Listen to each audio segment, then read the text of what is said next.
What's going on, guys? Dan from SSG bringing you another Edison format match here. This time I have myself on the left playing my Frost and Flame Quickdraw deck, and Rob on the right playing Alien Hero. So pretty interesting matchup here. We have two rogue decks battling it out. Frost and Flame Dragon, one of my favorite cards ever printed. I had to build a deck around it. It actually got a little bit of traction on the YouTube channel, so go check out the profile. And we got some gameplay for you here now. And of course, we have Rob on the right playing aliens. He loves aliens. He loves summoning Golgar, and he's just gaming. We have a normal summon of Stratos on the right. Excellent start for Rob. Just going to get a +1, get his hero engine going, which is very important. The heroes provide a level of consistency for the alien deck. And we have the addition of Alias to Rob's hand. So Rob getting off to a pretty good start here. And he's also going to drop down a reinforcements of the army. So very good start. Just going to thin out his deck and find what he's looking for. Looks like he's going to go for an ocean this time. Already having access to the alias, he's going to pick out something else to grab. So we already know two of his cards, but he's up a card, right? Because Stratos already searched one, so he's at +1. And he sets a back row and passes over to me. So very good start for Rob. Just very strong Stratos set 1. Nothing you can really complain about there from the Alien Hero deck. Now let's see what the Frost and Flame Quickdraw deck can do to try and get through that Stratos without wasting too many cards. And I open up with a Foolish Burial. Foolish Burial, really strong card in the Frost and Flame deck for a lot of different reasons, but this time it's going to send Dandelion to get 2 tokens into play and hopefully use them in combination with a Debris Dragon or a Substitute, something like that. There's a lot of ways to use the Dandelion tokens in this Frost and Flame Dragon deck. So the 2 tokens come down, and let's see what the follow-up is going to be, because there's quite a few good follow-ups to follow up this Foolish Burial Dandelion with. Quite a few different plays the Frost and Flame deck can do to get going here. And it looks like Substitute is going to come down. So Substitute with multiple monsters to tribute here. Very, very strong combination there. And we're going to tribute off the token with priority. And someone else swap Frog. So very powerful engine, the Frog engine here. Just going to be able to get through the entire deck. It looks like we send a Treeborn Frog first. Then we're sacking off the other token. We're actually sacrificing the Swap Frog here, and we're just going to be able to shuffle through our whole deck, right? We're going to get another Swap Frog, send a Substitute most likely to the graveyard, and this deck is really just looking to get all those water monsters in the graveyard to make Frost and Flame Dragon live really early in the game, and this is a very good start for doing that. Just getting all the water monsters in there at once sets up cards like Frost and Flame Dragon, sets up cards like Pot of Avarice, very powerful cards that you can drop down early in the game. And all we're missing is a fire monster to have access to the Frost and Flame Dragon. So looks like we have a few different plays we can be making here with the frogs. As many of you may know, there's a lot of combinations of boards you can make when you have multiple monsters to tribute off with Substitute. In this case, we're most likely going to try and keep a Swap Frog in play, so we can maybe bounce some cards over for value back to the hand. Going to sacrifice the token this time and go out for the Dupe Frog, and then sack the Substitute itself for Dupe Frog. So now we have an active Dupe Lock in play with the addition of Swap Frog, and the Dandelion tokens really help facilitate having the extra monster in play. A normal Dupe Lock just looks like 2 Dupe Frogs and that's it, but having the Dandelion tokens, the fluff tokens, really helps you be able to push forward with your game plan, and have an additional frog. It's just very, very strong here, as I'm going to bounce it back to my hand, essentially gaining 1 card, getting the card back from Foolish Burial. You know, the Foolish Burial ends up netting a Dupe Lock plus 1 card because you're adding the Swap Frog back to hand, and that could be very useful for using for discard fodder or just summoning the frog later on to make an extending push. So a lot of good stuff going on here from the Frost and Flame Quickdraw deck, as the Frog engine is just very, very strong, and you want to be pushing as much as possible, want to be thinning out that deck to make sure it's all gas, and that's sort of the point of this deck. And you have Frost and Flame Dragon, just a huge late game threat, and once you have all those frogs out of the deck, you're going to be able to do some really nasty things. Your deck is going to be very threat dense, and Rob is going to go ahead and summon a alias here, so just applying more cards to the board, utilizing his normal summon. I don't mind that at all, and he also sets a back row as well. So no answer to the dupe block yet, as Treeborn Frog comes down in my standby phase out of the graveyard. But Rob has 4 cards that he has to in play that he has to work with. Maybe he has something like a Gemini Spark or something like that to break up this combo. But here comes Caius coming down and banishing the Stratos. So Caius, really strong card in this situation where you have access to the Swap Frog in hand. If I have a water monster to summon it, I'm going to be able to bounce back the Caius. But also, like, you just have dupe block protection here. And here comes the... Yeah, so discard Treeborn Frog, drop down Swap Frog, and then Swap Frog bounce Caius. So we have a little loop going here, and Rob is really in trouble. He has to be able to answer this Caius coming down over and over again, because I don't really have an incentive to attack until he stops this dupe block in this loop. And Rob just having an alias and 2 back row, you would have thought that he would use a Gemini Spark by now just to break up the combo, but now he doesn't really have a second monster here to like declare an attack, as another Ineos alias comes down and another back row. So still no answer, but he's still utilizing his normal summons and getting cards in play, which I think is very smart. I think you don't want to get behind on tempo. You want to just keep pushing through, because if once you do have the answer, you'll then already have all your cards in play to start applying pressure. And I think it's really important to utilize that normal summon in the style of like slower control based decks when facing down a grindy kind of situation. On my turn, the Treeborn Frog comes back out of the graveyard here. And with the Swap Frog in play, I'm going to be very tempted to just drop the Caius down and do the same thing over and over again. And yeah, here comes Caius tributing off the Treeborn Frog and targeting an alias, and still no Gemini Spark, so the alias gets banished, and now Caius has eaten 2 cards, the Stratos and the alias. And removing cards against the hero deck is a very strong thing to do, because you're preventing cards like Miracle Fusion from being live, and Swap Frog bounces the Caius back again, and then a set monster, a set spell and trap rather, to follow up here. So let's see what Rob is going to do now. Just has the alias and 3 back row, but another back row is added in addition, and an end phase Wing Blast, discarding Volcanic Shell to target the alias. So just getting the alias out of the way, getting the shell in the graveyard, and also just putting Rob back another turn, which is extremely powerful in the spot when you're just gaining card advantage and applying your game plan. Putting them back a whole turn is very, very strong here as Treeborn Frog comes back, and then in the standby phase, and then we're gonna pay 500 to activate that shell out of the graveyard. So now the deck's engine is fully flowing. We have a bunch of water monsters in graveyard. We have the Volcanic Shell Chain, which is going to make our Frost and Flame Dragons live. Of course, you have to remove 2 waters and 1 fire out of your graveyard to drop the Frost and Flame Dragon down. But now here comes Caius targeting a back row, so we're just going to keep picking away. We just have the lock with the Caius going back every turn, but Rob finally has an answer in Skill Drain. So Skill Drain paying 1,000. Rob going to go down to 7k here. His life total is still fully intact, because we were just trying to gain card advantage with that Caius over the course of a few turns and put us in a good spot on the left side. But now, since we can't bounce the Caius anymore for value, we're going to attack and get Deep Prisons. So very decent exchange there. I mean, Rob is going to just want to get rid of the Caius just because he doesn't want to take damage, and he's already down in cards. He doesn't want to also have a huge life point deficit. So the Skill Drain is effectively answering the dupe block here, just a bunch of vanillas in play, essentially. And I pass my turn over to Rob, so this is going to be his chance to fight back. And here comes now the third alias, so very, very interesting draw here, and he's going to attack down the Swap Frog. I like attacking down the Swap Frog, just getting it in the graveyard, no MST onto the Skill Drain shenanigans.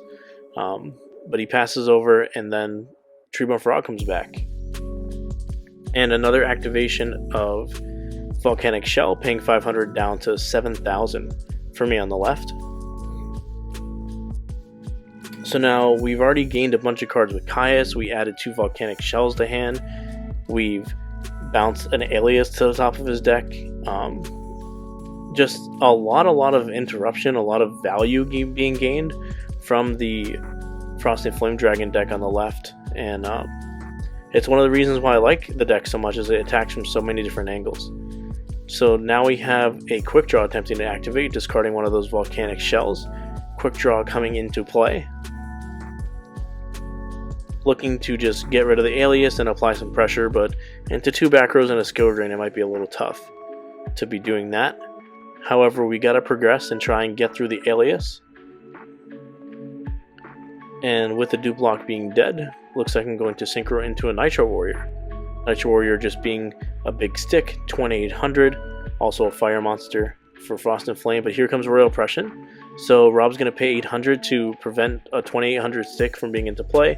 Really strong play, just want to get rid of it because you don't want a 28 stick on the other side with skill drain in play.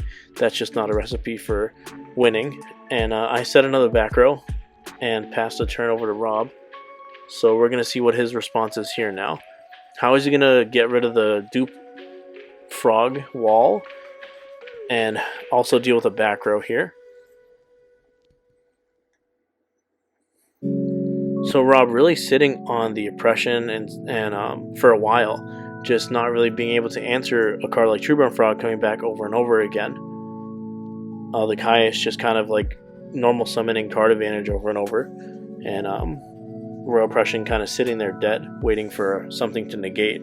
But he eventually finds something in the Nitro Warrior, and it looks like he found something here with emergency call. So looks like he's going to grab something out of his deck and see what he has rolling. So there's the third alias. I mistakenly said he had the third alias already out of the deck, but it was the Wing Blast copy, the copy that went to the top of his deck. So we're going to see alias beatdown here. A bunch of alias. Where are all the alien monsters at? I know they come out in this match for sure, because there's some pretty nasty stuff that goes on. But for now, we just have an attack over the Treeborn Frog with the alias. And Rob is just trying to catch up in the game, play a little controlling role, hoping that Royal Oppression and Skill Drain is blanking the majority of my hand. When he passes over, I go for a Wing Blast, targeting the Royal Oppression, and then drawing for turn. So I'm looking to special summon and try to make a board here, presumably trying to push through. And here comes Frost and Flame Dragon now.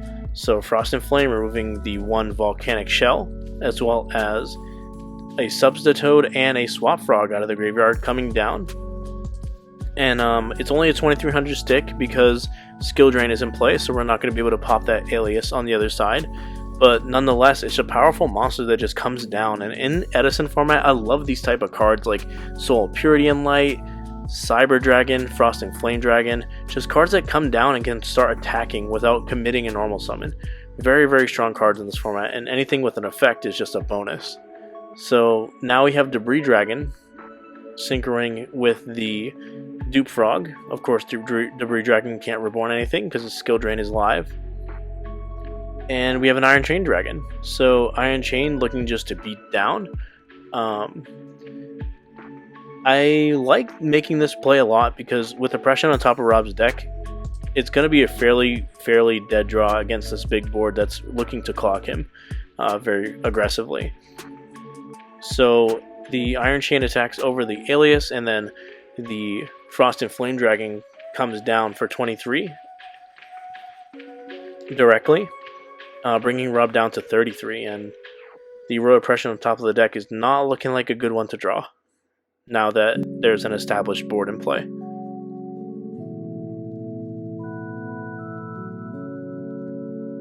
However, I don't think this game is over. We're going to see if Rob can make sort of a comeback play here. He sets the Royal Oppression and a monster in defense position and passes over. So I draw for turn. And probably debating if I even want to bring back Trueborn Frog and risk a Torrential Tribute out of Rob. And it looks like I don't, so I'm just going to attack with the Frost and Flame over a set alias and directly for 2500. And the 25 goes through with the Iron Chain Dragon, so the play of just building a big board paid off here with that one turn away from Royal Oppression. And I set a face down card and pass over to Rob. And now that Rob is at only 800, the Royal Oppression is actually a dead card, and that's pretty tough. The Wing Blast essentially just taking a card away from him completely for the rest of the game, and that's just a really, really strong exchange there for me on the left.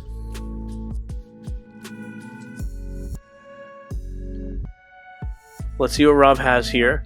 He has, I believe, 2 cards in hand, 2 in play, face down, and then the skill drain. So he's not completely run out of cards, even though there was a lot of card advantage gained on the left side with bouncing Caius and things like that. We have Ocean coming in here. Normal summon of Ocean. And a Miracle Fusion. So, very strong card here. Just going to remove the Ocean as well as an Alias out of the graveyard.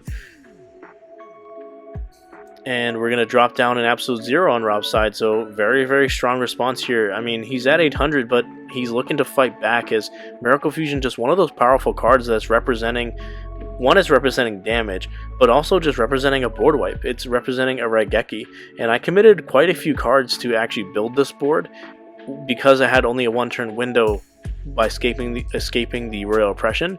So Rob is going to get some value here with his Miracle Fusion, just being able to, he's going to attack over the Frost and Flame for 200. Yeah, I like not crashing here because it forces me to use my battle phase on the turn. If you crash with the Iron Chain Dragon, I can potentially summon something for lethal on my turn. But the Absolute Zero staying in play is very relevant here, as the Iron Chain is going to have to declare an attack to crash with it in order to remove it if I don't have some sort of removal trap card or removal spell. But Rob does end up passing over to me. And Rob's board position is much better than it was last turn. Just having that big floating Raigeki in play. Just really, really strong. And it's just the power of Absolute Zero. I mean, he's at 800, but it kind of just changed this entire game. And we're going to see how things play out from here. I declare an attack with Iron Chain Dragon. And they crash into each other at 2,500 apiece. And now the follow-up here is Pot of Avarice. So, very strong card here. Just looks like we're putting Frost and Flame Dragon back, which is just awesome. But being able to just have a lot of gas left in the deck. There's multiple Pot of Avarices, there's Frost and Flame Dragons, there's Debris Dragons, there's Quickdraws, there's Caiuses. So the deck, once the frogs are out of the deck, you have a lot of gas left in your deck and not many cards in your deck. The Frog Engine is pretty big, and Pot of Avarice is just going to put back a bunch of threats, it looks like, you know. We're going to put back the Frost and Flame Dragon, we're going to put back Debris, we're going to put back Iron Chain, just getting that back in the extra deck, and Nitro Warrior. So keeping our deck slim by putting 2 extra deck monsters back, as well as 2 power cards, and the 1 Volcanic Shell, which we're going to search. So extremely powerful Pot of Avarice here. Pot of Avarice is just one of the more powerful cards in Edison format in general. And this deck plays 3 because of how quickly it can set it up. And in the late game, it's just unbelievable. I mean, anyone who's activated Pot of Avarice in the late game can just tell you it's just unreal. Drawing 2 cards from your deck in a grindy game like this is going to just prove to win a lot of games. But it looks like I actually passed my turn here, so not too much on the follow-up, nothing to normal summon to threaten lethal. And Rob just draws for turn. So Rob's going to have a few turns here, and he drops down another Miracle Fusion. So Rob is really fighting back now as he's summoned 2 Absolute Zeros. This Absolute Zero coming down and threatening to attack this time. But very, very strong answers here. He's just coming in and just, hey, I have a lot of power in my deck too. So Absolute Zero threatening to attack for 2,500.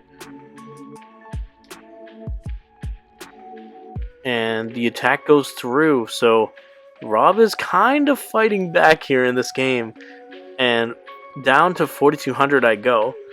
And still have to deal with another Absolute Zero, which is not really a fun thing to do, as dealing with multiple Absolute Zeros is just something that's very, very hard to deal with for a lot of different decks. I think the Absolute Zero is just one of those cards that you just don't want to see on the other side of the table.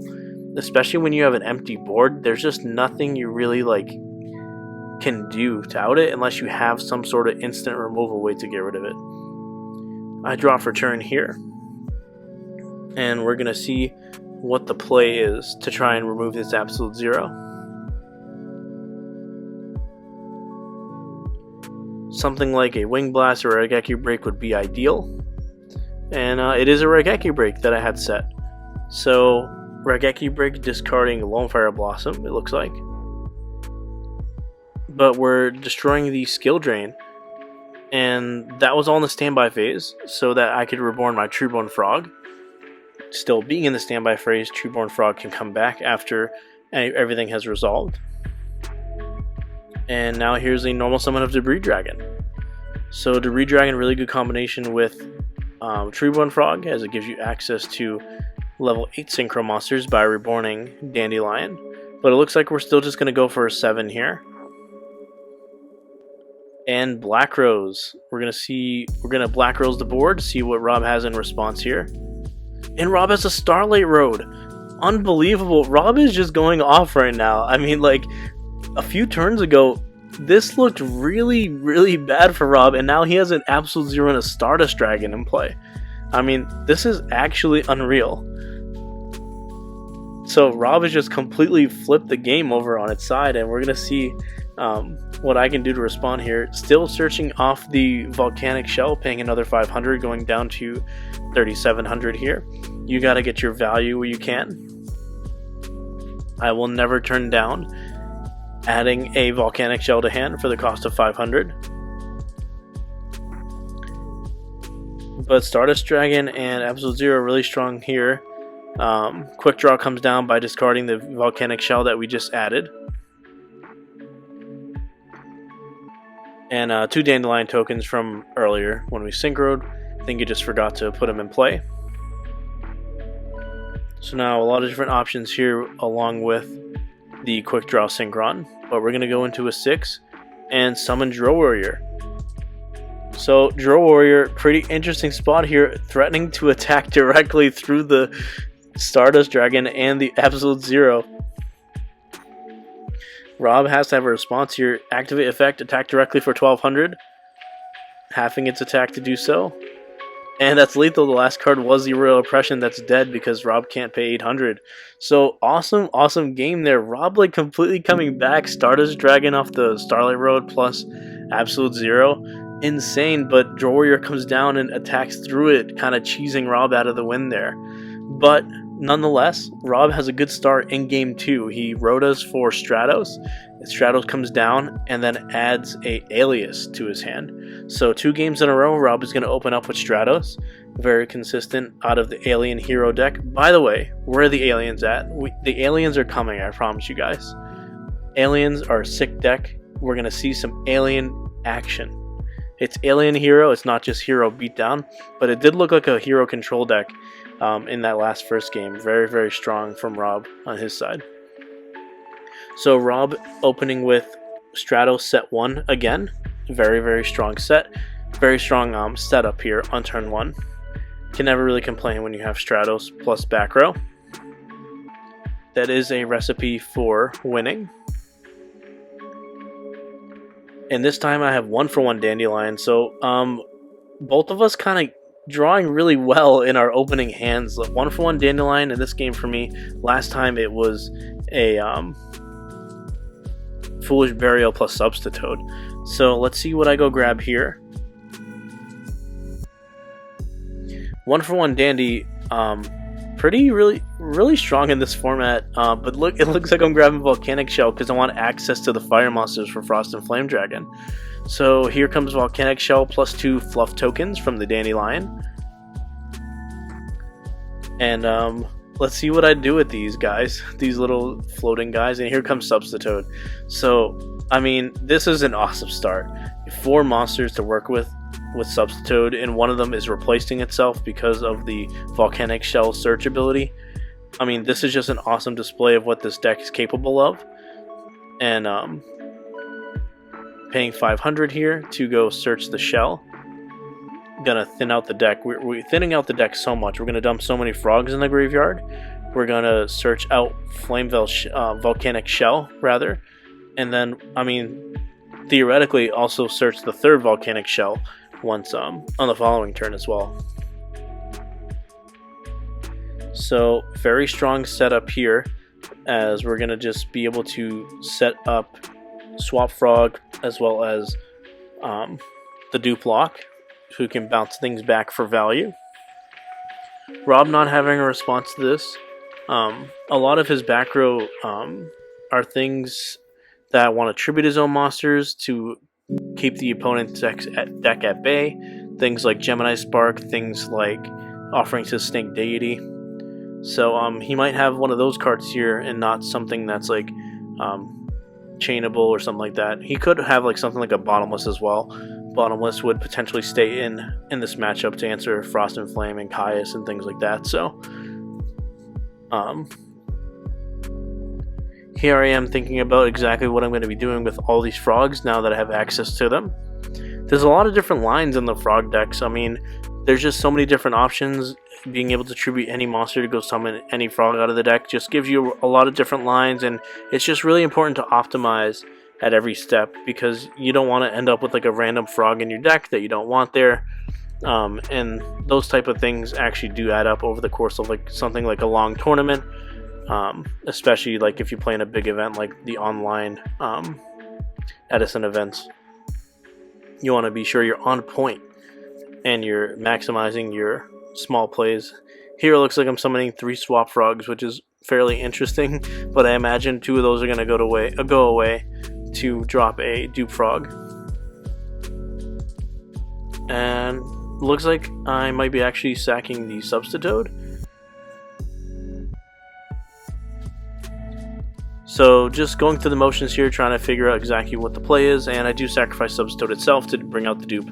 So now the turn 1 play this time is dupe frog, swap frog, swap frog. So I 1-upped myself from the last game, but hey, that's what happens when you open 1-for-1 Dandelion. You're just gonna have fun. You're gonna do whatever you want. So pretty awesome combo here. You don't typically see these turn 1 openings from frog decks, but I think having access to Foolish Burial, Dandelion, as well as 1-for-1, just kind of these extending cards that can really just get your deck super turboing and going in. Alongside the Volcanic Shell, just thinning out your deck. This deck is really fast and consistent, and I hope other people try it out for themselves. As Rob summons down Alien Hypno. This card, man. 1600 Gemini Alien Water. Not the best card, but it's everything you want. Rob literally summons Hypno and passes, and I go to turn and reborn my Treebone Frog as I kind of reorganize my monsters in play to make things a little bit more easy to figure out what's going on. And now we're going to sack for Caius. So Caius removing Stratos again, just getting rid of those heroes is really, really important.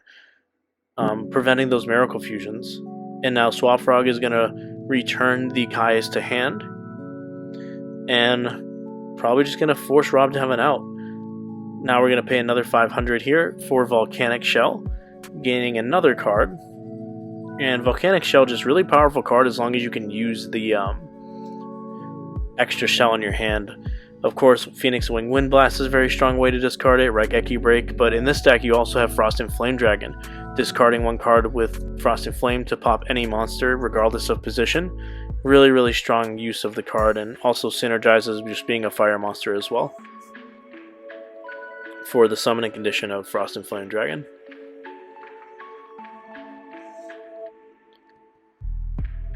So let's see what the follow-up play is here. Don't really have a reason to pop off or anything like that, just Caius bounce and goes to Rob's turn, and he just has Future Fusion, so pretty awesome draw there. Future Fusion gonna go and potentially set up an Absolute Zero, I imagine. Future Fusion is actually really good in this alien hero deck because it gets an alien monster in the graveyard, which is really important for Omnimite, the most powerful alien monster, just a tuner that reborns alien out of your graveyard. And now it looks like, yeah, so it looks like we can go for Absolute Zero. We have a Alias going to the grave as well as Alien Hypno. So Alien Hypno being water, really important in this spot. It's an alien in the grave, which is good to reborn with Omnimite. And being a water monster, just being able to have access to the absolute zero, really strong here. So we're going to see what the follow-up play is here from Rob. Alien Hypno not really doing too much in play right now. Much more useful in the graveyard, as he just sent it to the grave with Future Fusion. But nonetheless, we're going to see what this alien deck can do. We have aliens and heroes in this game, so we're not just going to be beating down with Alias as we were last game. Although that game plan did almost work. That last game was pretty crazy. I didn't realize how close that was until watching it back. Really fun and interactive game. And now we have Alien Omnimite coming down here and reborning the Hypno in the graveyard. And Rob is going to synchro for 9, so he's going to drop a Mistworm. Really strong Alien Omnimite draw coming down after Future Fusion and bouncing 3 frogs back to my hand. Insane. We're just going to Mistworm coming in and attacking over the dupe frog. And I have a lot of cards in hand at this point. I think it's like 8 because he just bounced 3 to hand. I forget if I even add here. I think I just like made a joke to Rob and like didn't even add back to hand. I guess also adding back the only target is actually Trueborn Frog, so I guess I don't really want to add back here because then I could potentially get DD Crowed. My other Trueborn Frog could get DD Crowed and not have access to Trueborn, so actually not a bad play to not add back to hand with Dupe Frog here, but Rob passes over to me. I bring back Trueborn Frog in the standby phase. No DD Crow, thankfully. And Caius comes down for real this time, just a normal Caius, banishing the Mistworm out of play.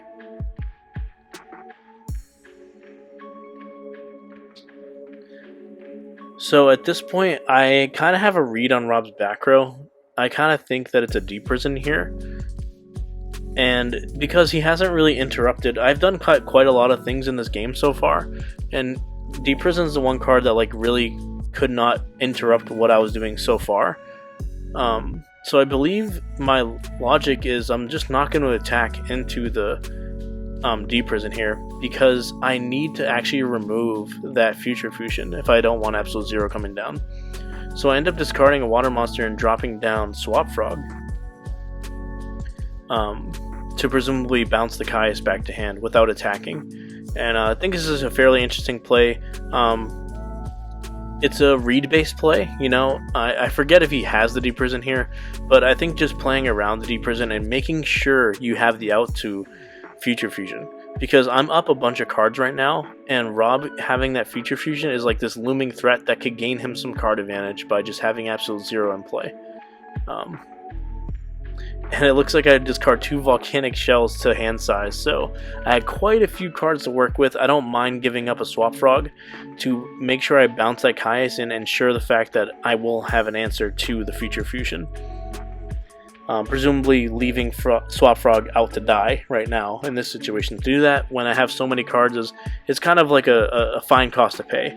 But we're going to see if Rob is even going to have the answer to the Swap Frog here, as he's pretty low on cards now, and I just gained a lot of card advantage by the Mistworm bouncing my big frog playback, but also Caius coming down bouncing. So a lot of stuff going on my side, gaining me card advantage. The Volcanic Shells, of course, that ended up getting discarded to hand size.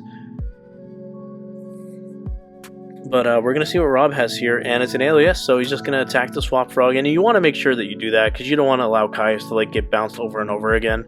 You just want to make sure it's gone, and killing the Swap Frog is just free. You want to be able to just come down and kill it. Rob passes his turn, and I go to standby phase, and Reborn Trueborn Frog, of course.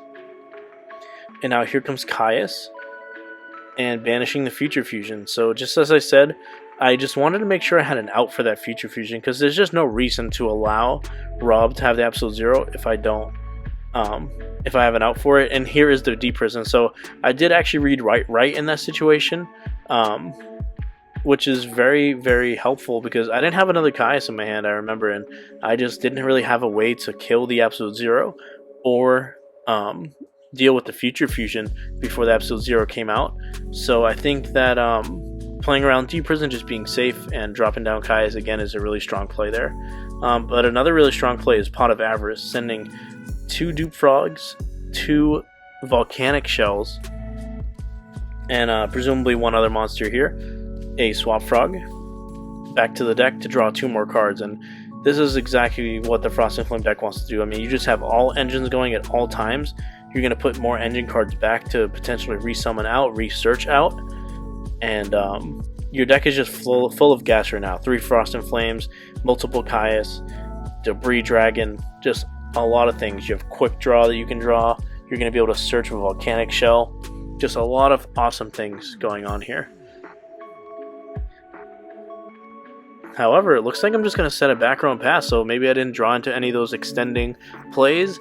No Debris Dragon or anything like that, so just set 1 pass over to Rob, and he draws for turn with just an Alias in play. So Rob presumably on the beatdown now, but we're going to see if he commits anything else to the board, or maybe backs his Alias up with some back rows.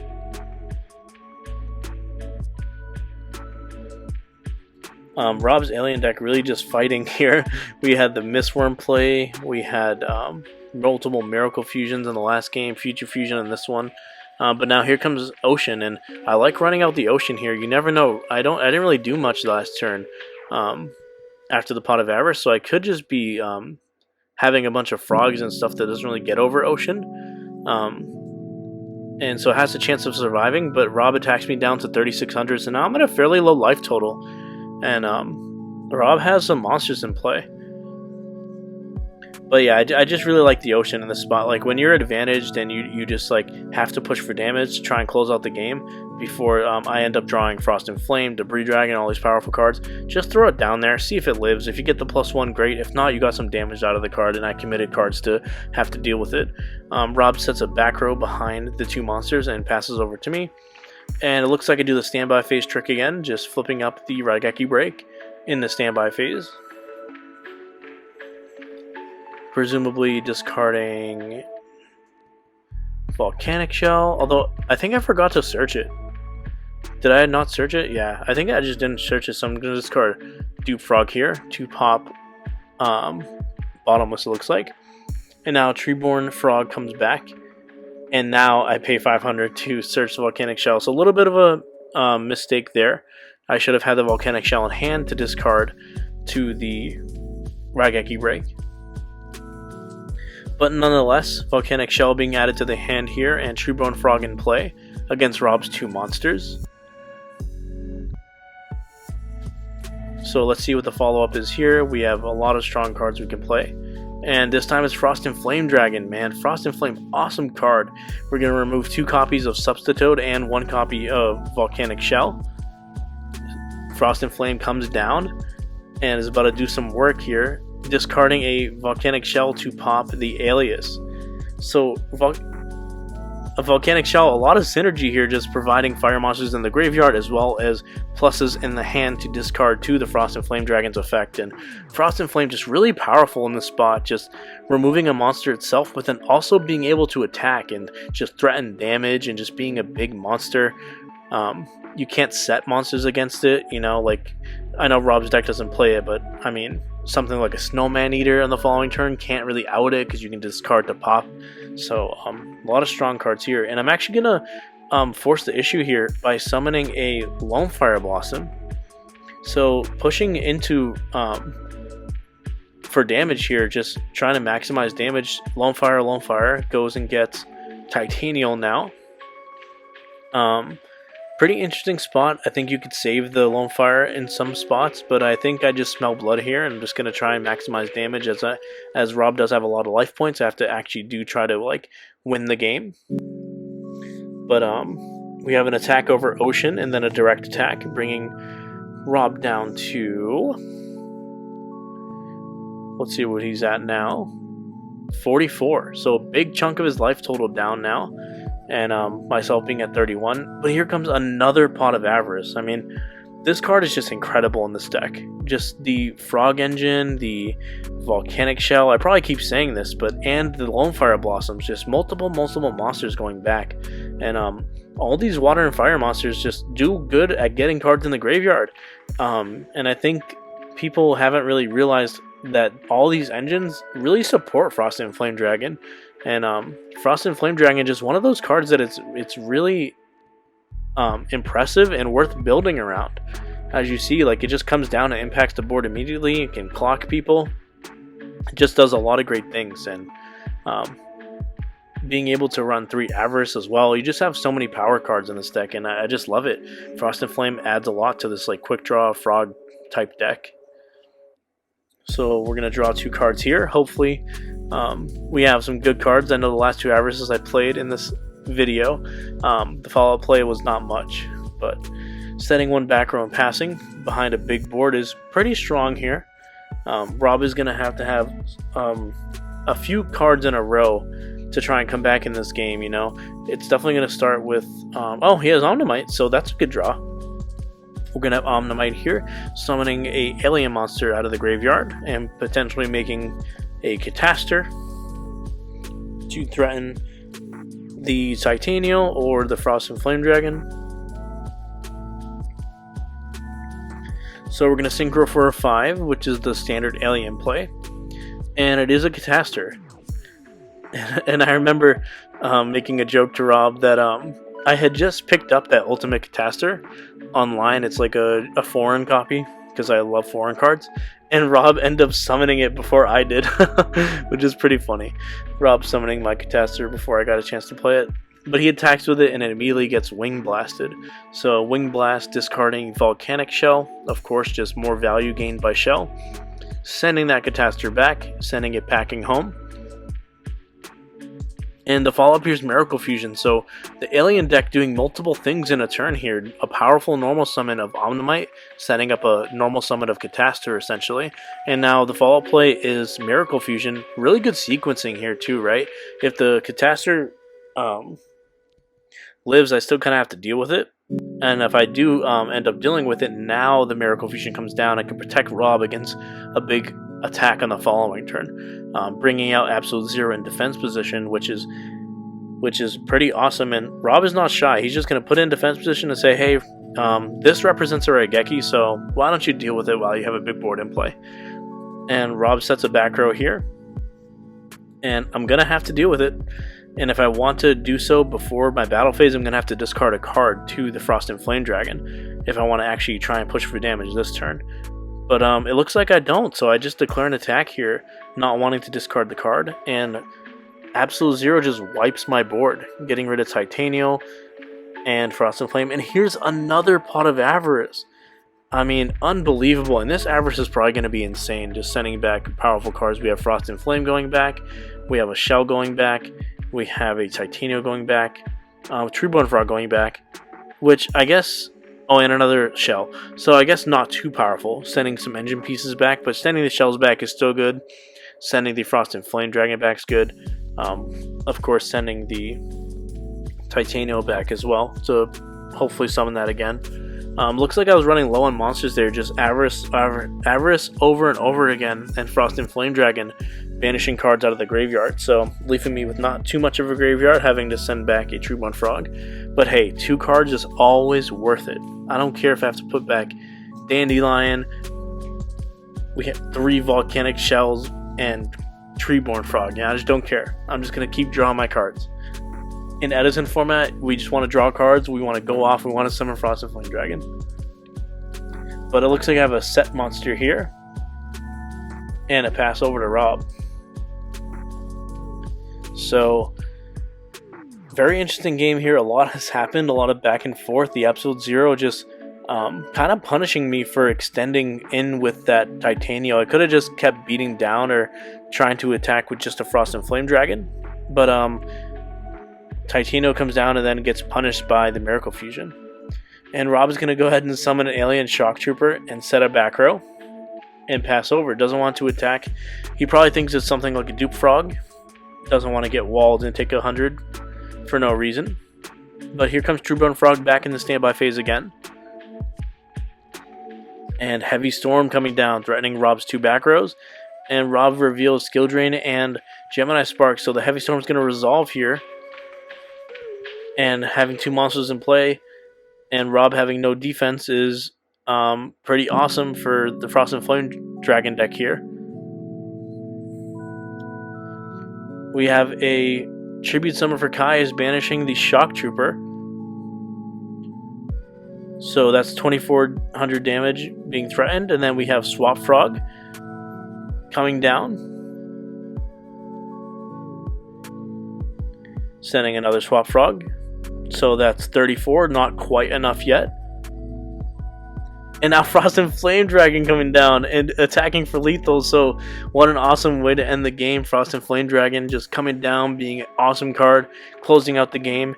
And that was an awesome game. I thought both games were really good. Rob's deck really fought a lot. Although it was a 2-0, it felt like a really close 2-0, as Absolute Zero just carrying a lot of weight there. But let me know what you guys think about the gameplay, about both decks on both sides. I thought it was a good display of both decks. And that's about it. So comment, like, subscribe. Let me know how my commentary was. Let me know about the gameplay. And without further ado, this is Dan V from SSG signing out.